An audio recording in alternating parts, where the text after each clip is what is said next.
welcome to yet another episode of Simplified with me, Tanvi Shukla. The big headline at the start of the week has been about the fresh COVID cases that have been registered in one single day.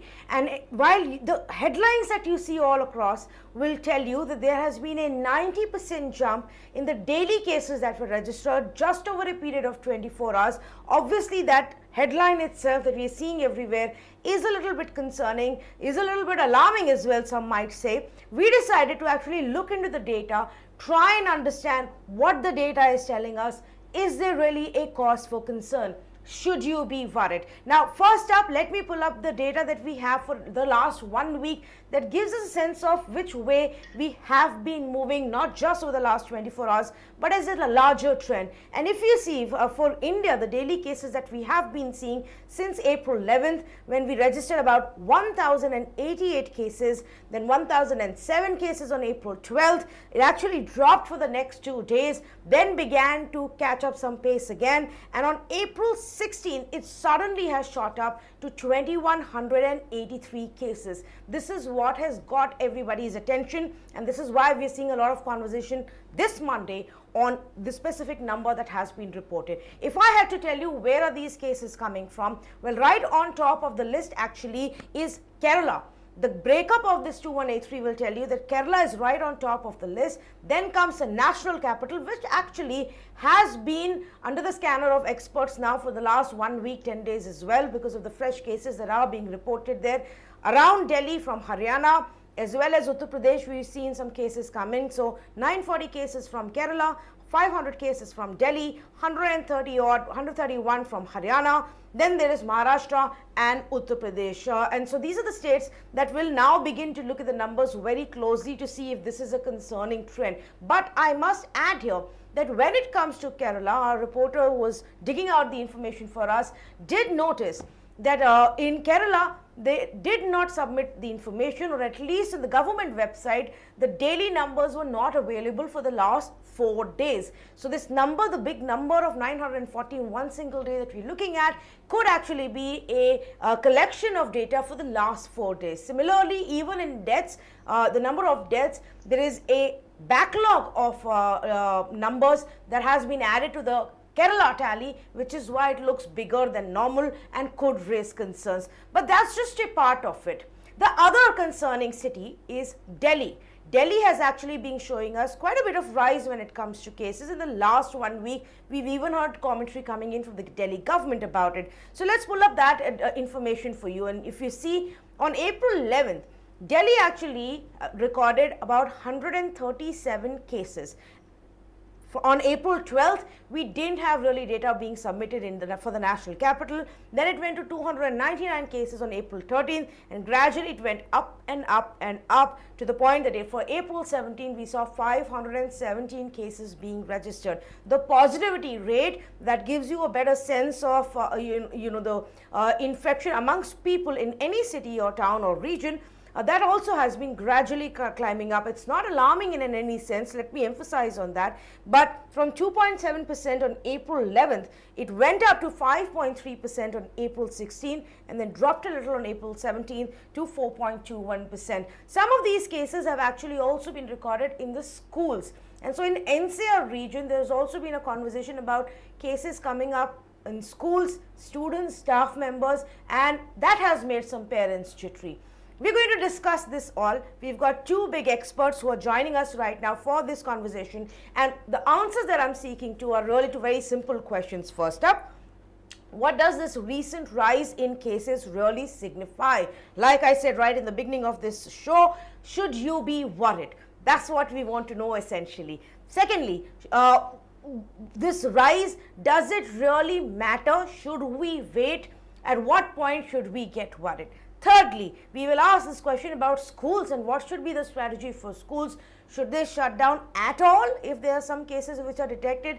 Should they shut a class? Should they shut a wing? Should they completely move to offline with the exam season still going on? What should be the strategy? We will also talk about when is the right time to get the booster shot. Now that the government has allowed all of us to go and get our booster shot, but a large number of people did get infected with COVID during the Omicron wave. So what does that mean? Should they also get a booster shot? Should they wait? What's the next step we should plan if indeed there is another wave coming? And of course, the big conversation and the debate around the mask off or mask is only voluntary policy.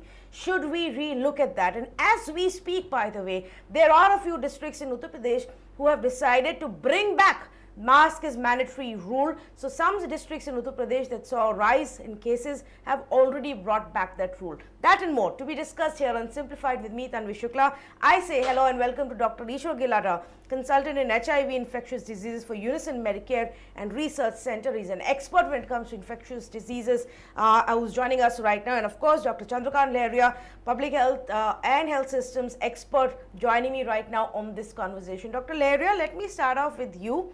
And of course, there's so much noise about what's happening in our neighborhood in China and the rise we are seeing in cases in China. What we are seeing in our country right now, is it fair to compare it at all? Should we be worried? Thank you. There is no comparison between China and India. China followed a zero COVID policy for long, and their population is not actually exposed to the SARS-CoV-2 for long periods. So that's why the situation in that country is very different. Also, China used a very different vaccine, which is inactivated vaccine. And vaccine have the lowest efficacy amongst all vaccines. So their scenario is very different. India's scenario is that a natural infection in two waves, a Delta wave and then Omicron wave. And then 97% of adult population receiving at least one shot, 80% plus receiving both shots. So we have a hybrid immunity. So these two countries are not comparable. Now coming to the current surge, I would say there is no reason to be worried. Rather, I would say that we can break this into two parts. One at the societal level or at the whole, as an entire society, we need not to worry. We know that SARS-CoV-2 is around us, and it has been 2 weeks, slightly more than 2 weeks since a majority of restrictions have been removed. It's a holiday season. Tourism has started, people have started going out, so some rise in the cases being seen. But as far as infection is concerned, we should not be counting absolute number of cases and COVID-19 test positive cases only. We should be looking at the severity of case, and those severity remain low. So at the societal level, we need not to worry. At the individual level, I would say we look at two parts. Individuals who are healthy and fully vaccinated, they need not to worry at all. However, when cases are rising, so everyone need to keep a track of the cases or trend in their society or their setting. And if you are a high-risk individual, if you are unvaccinated or partially vaccinated, then you need to be a little more careful and follow COVID behavior more diligently when the cases are rising. Government need to keep a track of this thing. Society need not to worry. Healthy individual need not to worry. The unvaccinated or high-risk individual need to be little careful. That's the current analysis of the situation. Okay, thank you so much. Let me also bring in Dr. Ishwar Gilada. Dr. Ishwar Gilada, do you agree with what Dr. Leharia is saying here, that it's not a cause for concern? Or let me rephrase it. How would you read the rise in cases in the past 1 week in some of these states? I think everyone agrees with Dr. Leharia says, not me only. Basically, a lot of times we get worried about what is happening in the east or the west. We are not bothered about the best. Currently, as he said, that there is a hybrid immunity. A lot of us have been already infected. What has happened in China, they had a very strict lockdown in the first, second, third phases. So they did not allow their population to be infected. The virus is such that it is going to infect nearly 100% population. So in a country like India, if we have 90% people who have already natural infection, and in addition to that, another 5% could have been added because of the hybrid immunity and the only vaccination, then 95% of us are immune to getting new infection. However, if there is a new variant coming, which is more severe than current one or the Delta one, then we should be worried. With XC or even whatever Omicron, BA.1, BA.2, we should not be worried at all. Secondly, what you should look at is what Mr. Manish Sisodiya said just now, that in hospital there are no patients. So basically, we should look at the trajectory of infection. Even if we had on a particular day 3,15,000 cases during the Omicron wave, but our hospitalization was very poor. So we should look at the trajectory. How many of the people need oxygen? How many of them need bed? How many of them need ICU or ventilator? And what is the death rate? Our cumulative death rate in India is 1.3%. So 1.3% of those recorded cases are recorded deaths. But currently, if you look at the death rate, it is 0.3%, 0.2%, now coming to even 0.1%. So what is the death rate in flu, or is the case fatality rate in flu? 0.1%. We are not bothered about seasonal flu. So why should we be bothered about the another COVID flu, where the death rate is going to be just 0.2% or so? So what we should be worried about is unvaccinated population. Though 5% of us are vulnerable, in 140 crore, 5% becomes 7 crore. And that 7 crore is unevenly distributed among young people. So when you have opened up the school, some infection bound to come. So don't worry that some children are infected, close down the school, close down the wing. That is the knee-jerk type of reaction. And on the other hand, what we should be doing is, we have too many committees in India, and those committees do not concur with each other. We have a licensing authority, which is a DCGI or CDSCO. They have licensed so many vaccines. Out of 9 vaccines, only 2 are available in market or vaccination. Other 7 are not available. So what has happened to the 7 vaccine? Either you cancel their license or you make it available. And secondly, once the CDCO has agreed, when the studies are done for 5+ population, why we are not vaccinating 5 to 12 children? So we are not vaccinating a large chunk of children, because of which we are worried. And vaccination will help in 2 ways. One is to provide them immunity from any kind of variants, and secondly, have a confidence building mechanism that our children are vaccinated. Parents are at ease, teachers are at ease. Currently, suddenly one child gets positive, 2 children get positive, we get worried. I think we should not be worried at all. Okay, interesting. So both of you, big experts have very clearly stated unambiguously that we have no reason to worry. Like I started by telling our viewers that, some amount of this data is also backlog data of when Kerala, for example, did not report on its daily cases. In fact, that has led to the spike and has become such a big factor in the number of cases that we are seeing today, that the central government has actually spoken about it, and the central government has put it down in writing, saying it's extremely problematic if states do not on a daily basis update the central government on the number of cases, because when suddenly the backlog comes up, it skews the data. I actually want to just read out from that letter which Love Agarwal, of course the Joint Secretary in the Ministry of Health at the Centre, has written out, and he says that the Union Ministry has regularly emphasized on the need for a robust reporting mechanism for monitoring state-wise cases and deaths on daily basis. It has been observed that Kerala has reported its state-level COVID data after a gap of 5 days. So after 13th April, like we told you, Kerala didn't report its numbers, and suddenly when all of that numbers came together as 940 cases, that led to a spike in our daily numbers, leading to this 90%. So while a lot of headlines are telling you that, India sees a 90% jump in its daily count, a big factor is the number of cases from Kerala, 940 out of the 2183 total, and that is because for the last 5 days they did not report on these numbers. That actually brings about a lot more clarity and simplifies this entire data statistic that everybody is reporting for you. Now, let's continue with the conversation. And the point that Dr. Gilara raised, one aspect of that was also vaccinating children below the age of 12. In the past 1 week, 2 weeks actually, Dr. Leheria, there have been some schools, especially in NCR region, where we've suddenly seen this rise, in Ghaziabad, in Noida, now in South Delhi, where cases have been reported between students and staff members, prompting these schools to actually suspend their classes for 1 week. Now the Delhi government says they're not in the favor of shutting down these schools. But what do you think should be our strategy? Does it need any change? Do we vaccinate children now, at least above the age of 5, or do we not worry at all, saying that children and their immunity can actually deal with this? So we need to see this information in perspective. What we need to remember that since the schools have been opened, so there is a more reporting about the COVID-19 confirmed cases in school children or school teachers.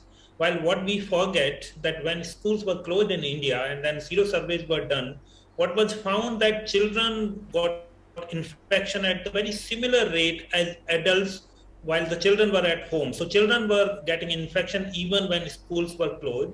Now schools are open and we are hearing that 1,000 new COVID-19 cases or 2,100 new COVID-19 cases, but the number of COVID-19 cases in children is really low, but that is being highlighted. What we also know that majority of cases, both in adults and as well as in school children, are either asymptomatic, which means there is no symptom, or mild symptomatic. So in this scenario, there is like no meaning of this infection because this stage of pandemic, unless infection is in some form of illness, it should not be counted. That's what happens with many other situations. So putting all of this together, in my opinion, there is no reason to be worried or concerned that children also tested positive for COVID-19. Even when children were at home, they were getting tested positive. So schools are not contributor to this thing. And if schools are not contributor to this process, then why schools should be closed? That's one part. So I would say that there is no reason to close a school at any point of time in the current stage of pandemic.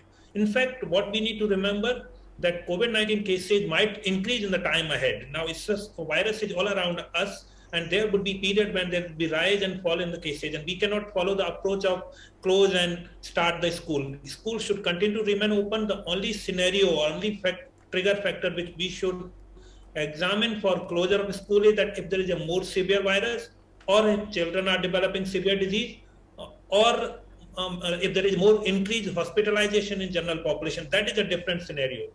I would say 2 points. One, while we should be counting the daily COVID-19 cases, this should not be used to determine the policies as of now. The policy should be determined based upon hospitalization and other outcomes. That's one. Second part is that children have always been at a lower risk. They continue to be at lower risk, so school should not be closed. Of course, if a child tested positive, that child can stay back at home. I would say even partial closure of school is not an option. Coming to the second part of your question on vaccination of children, I and many other experts believe, and the scientific evidence says that children are at low risk of severe disease and hospitalization.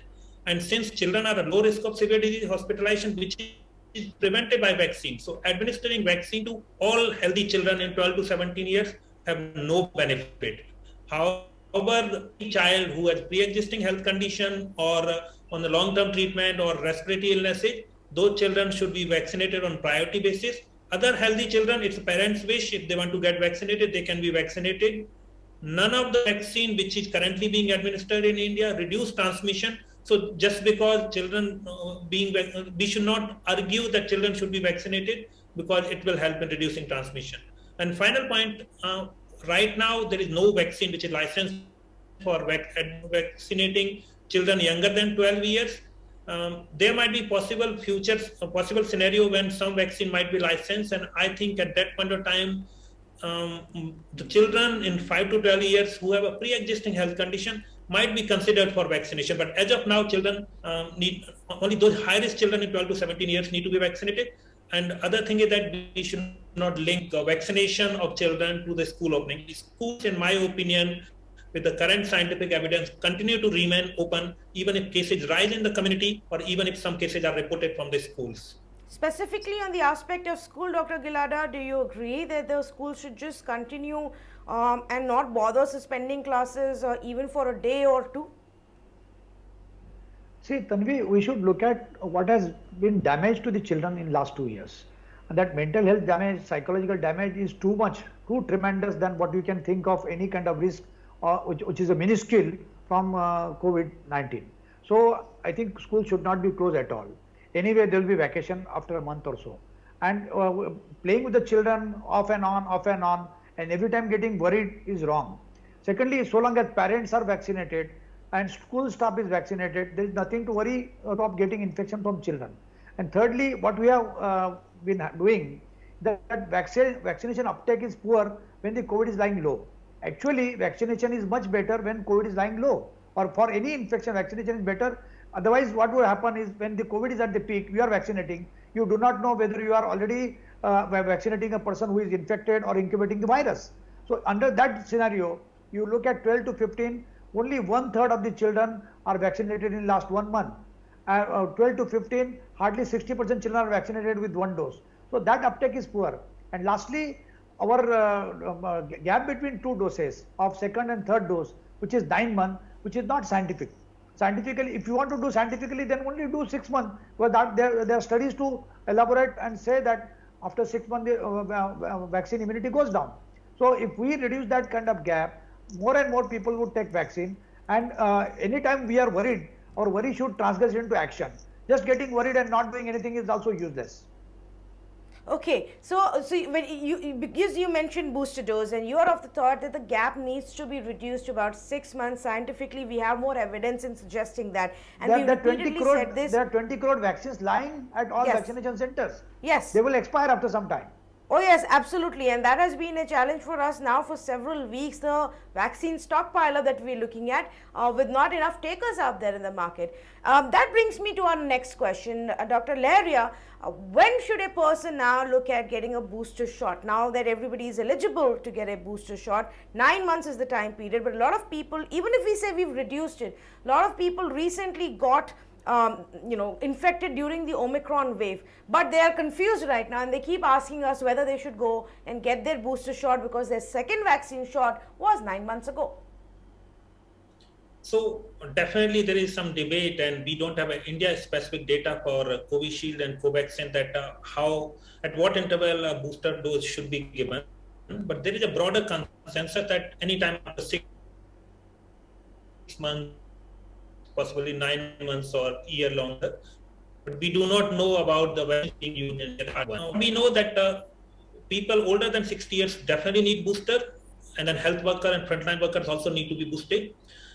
As far as 18 to 59 years old are concerned, though Indian government has opened the vaccination for 18 to 59 years, but my interpretation is that Indian government has not recommended the vaccination for this age group. It says that if you want to get vaccinated, you can go to the private sector. Okay. So it's different than the way vaccination is being done for other population group. Now coming to this part, that what we know that if a person develop a natural infection, a COVID-19 confirmed due to after RT-PCR test, that individual can, as per Indian government guideline, wait for up to 3 months, and as per global recommendation, up to 6 months. After natural infection, an individual is protected for minimum 6 months. So I would say that even if an individual is eligible for a booster shot, which means that person has completed 9 months since second dose, if he or she developed infection which was confirmed by RT-PCR, he or she can wait for minimum 3 months and up to 6 months for getting the booster shot. Yes, this is very, very important. Dr. Gilada, would you also agree? Because a lot of people ask me this question. Since we did see a high number of cases during the Omicron wave, even though they were not as serious as the Delta, people did get infected. So should those set of people at least wait out for the next 6 months? No, basically, as I told you earlier only, that don't worry about infection. Even if you get infection, you don't get hospitalized, you don't get sickness, you are not having moderate or severe illness, don't worry about it.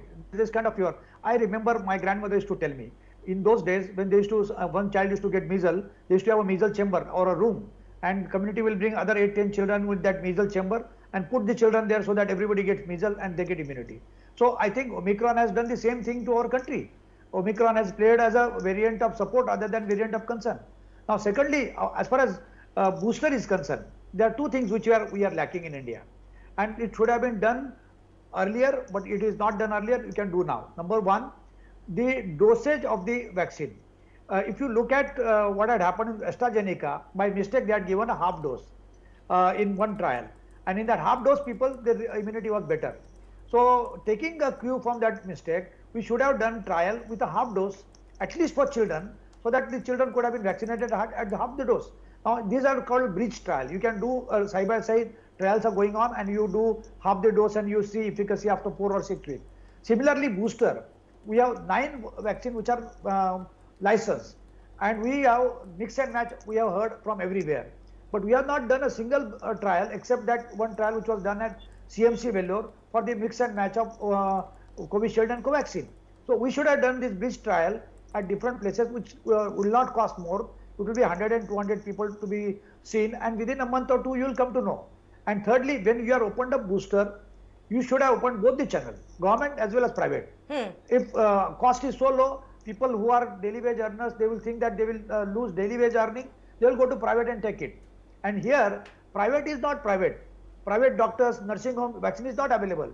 So I think government is also misguiding when they say private vaccination is all big, large hospitals and private setup. Actually, in India, we have 12,50,000 MBBS doctors, 4,50,000 postgraduate doctors, 17 lakh doctors are there. They could have been utilized for vaccination earlier. If not, then at least now, because the patient have a direct connect with doctor. They don't want to go to a special vaccination center. And we are creating a vertical setup, jumbo center. We are spending a lot of money on that. We should have utilized this setup. And either you go to government setup or you go to private setup, you pay 150 rupees extra fee, get vaccinated and make vaccine available in market. Now, emergency use authorization was different. But once you have a regular license, why we should have a ration on that? We should open up. But that is not happening. Okay, now since I have both of you, and this is a question actually that's been on my mind since the change in policy happened in Maharashtra, in Mumbai where I live, which is to say, well, mask is not mandatory anymore. Now, I don't want to have a conversation on whether or not you should penalize people if they're wearing mask or not and make them pay for it, but on the larger concept of whether we should wear a mask for our own safety, and if in that sense it needs to still be compulsory. Dr. Leharia, what's your viewpoint? Because even as we speak, we understand there are certain districts individually who are looking to bring back mask as mandatory rule from actually easing the rules, say 3 weeks ago. I personally think that at this point of pandemic, there is no value of making masks mandatory. It should be completely voluntary, that an individual should make his or her self-assessment that whether that individual has a higher risk or not, and accordingly they can make a choice between wearing a mask or not. But I would say, put it like in short, that government at any point of time should not make it mandatory, it should not penalize people, because the reason is that if mask wearing is going to be mandated, it is not going to help, because ultimately it's the behavior of the people in the long run which is going to determine the pattern of the pandemic. That's one. So healthy individual or rather all individuals in the outdoor setting may not wear mask unless it's a very crowded or very clustered space. In the indoor setting, preferably the high risk individual can wear masks. Otherwise, the role of mask is very limited at this stage of pandemic when transmission is low. Even if infection is spreading, the risk of severe disease is low, then the benefit of mask is very limited. So I would not say that mask should be mandated. There is no point in making it penalizing mask, not wearing the mask, because anything which is enforced on the people is not going to be sustained for the long run. We know that when masks were mandatory, even that point of time, people were wearing masks in the neck or just keeping in the pocket just to avoid the fine. But when it is voluntary, people are more likely to follow their own approach and respond that to the self-assessment of the risk. Oh, you're absolutely right about that. In fact, this was my observation a few days ago as well, that we perhaps didn't see people wearing a mask so diligently a year and a half ago than they are right now, even in places where it's not mandatory anymore. But that being said, Dr. Gilada, and again, I completely agree on the aspect of making people penalized now. Maybe that part needs to go. But what would your advice be to people whether they should start masking up again? Because as I ask you this question, I'm reading that the Uttar Pradesh Health Department has actually brought back the mask rule for Lucknow and several other of the 5 other districts in UP itself. So as a general advisory, should we now mask up again? I think we should not have knee-jerkism. What anybody is doing is currently is a knee-jerkism. Mask is not required at present. When you are in open places, you can wear mask in public health setup or clinic setup, or in public transport or in crowded places. And do not penalize those which are masked. I'm not saying the other way around.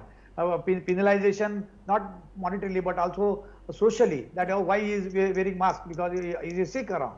So I think that situation should not be there. But currently, and there is nothing right or wrong.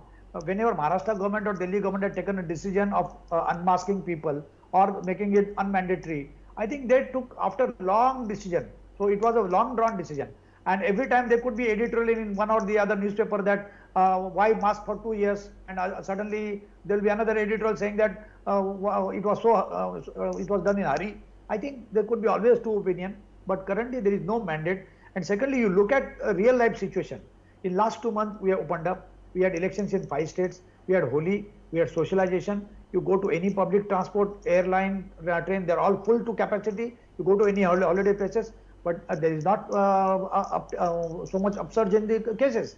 We don't have even 1% of the top cases of Omicron wave, which is 3.15 lakh. All right then. Thank you so much, Dr. Gilada, for your insight on that. So there you heard it from both of our experts, Dr. Leharia and Dr. Ishwar Gilada, both agree that it is not a cause of concern, the case rise that we're looking at. Yes, if possible, wear your mask when you step out to crowded public places or indoors, especially for senior citizens. But otherwise, masks should not be mandatory. As of now, that is not the need of the hour. Let me summarize the larger conversation for you as well. The recent 90% jump in cases over the past 24 hours is not a cause for concern. For multiple factors, a large part of that reason is actually the fact that the state of Kerala did not report cases for the last 5 days, and so when they suddenly did, they added 940 cases in 24 hours, which is what led to this spike, and the central government is not very happy about it. So the headline may be concerning, but look into the details of the data and you will understand why this has happened. But yes, there is a rise in cases even in cities like Delhi, the entire NCR region actually, in states of Uttar Pradesh, Haryana and Maharashtra as well. In fact, in the state of Uttar Pradesh, in 6 of the districts, they have gone back to say, okay, wear your mask, time to mask up. Experts tell us it is not a cause of concern right now. Hospitalizations are low, so you don't need to get worried. Similarly, if there are cases coming up in schools, students actually getting infected with COVID, parents should not get jittery. It's not, you should not expect a knee-jerk reaction where schools are completely shut down. That's not the way to go forward. With that, it's a wrap on this edition of Simplified with me, Tanvi Shukla. Thank you for joining us.